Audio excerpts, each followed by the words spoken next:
بنی اسرائیل میں ایک نوجوان تھا کفل، روزانہ نئی لڑکی اپنے کمرے میں لاتا تھا، شراب اور لڑکی اس کی زندگی تھی۔ ایک رات ایک لڑکی کو لے کر آیا، 60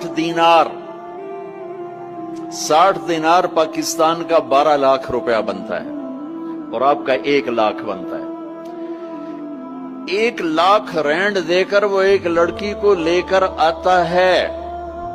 جب کمرہ بند کیا تو دیکھا وہ لڑکی رو رہی تھی، تو کفل کہتا ہے میں زبردستی تو نہیں لے کر آیا، ڈیل کر کے لایا ہوں۔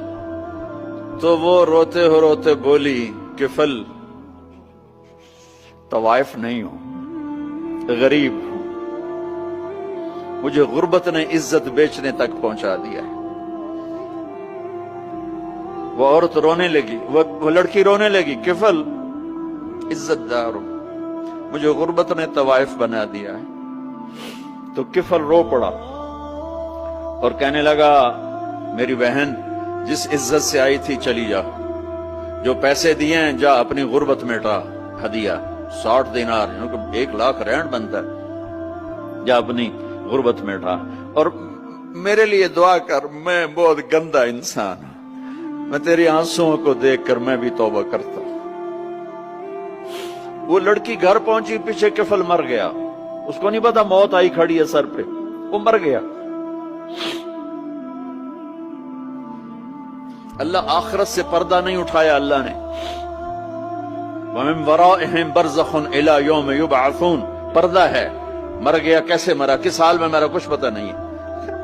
اس کی قدردانی پہ قربان جاؤں۔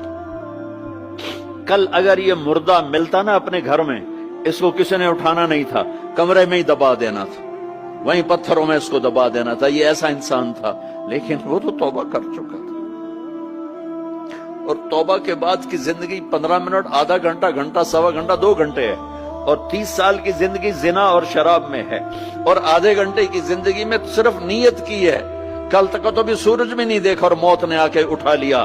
صبح جب ہوئی تو لوگوں نے دیکھا کفل کے گیٹ پہ لکھا ہوا تھا ان اللہ قد غفر للکفل، لوگوں اللہ نے کفل کو معاف کر دیا۔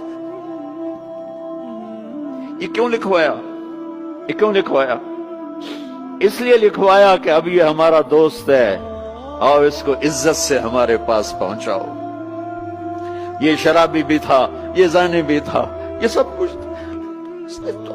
اس سے بڑا قدردان کوئی ہے کہ نیکی کرنے کا ایک دن اس کے پاس نہیں؟ ابھی آج اس نے نیت کی ہے کہ آج کے بعد میں نیک بن کے زندگی گزاروں گا، اور موت نے مہلت نہیں دی، خالی نیت پر میرے اللہ نے کیا کر دیا، اتنا بڑا مین گیٹ پہ نورانی سطر سے لکھا ہوا تھا ان اللہ قد غفر للکفل، اللہ نے کفل کو معاف کر دیا۔ یعنی جاؤ اس کو عزت کے ساتھ لے کر آؤ اور میرے دربار میں پہنچاؤ، یہ اللہ ہے۔ میرے عزیزو، اللہ کے واسطے اپنے اللہ سے دوستی کر لو۔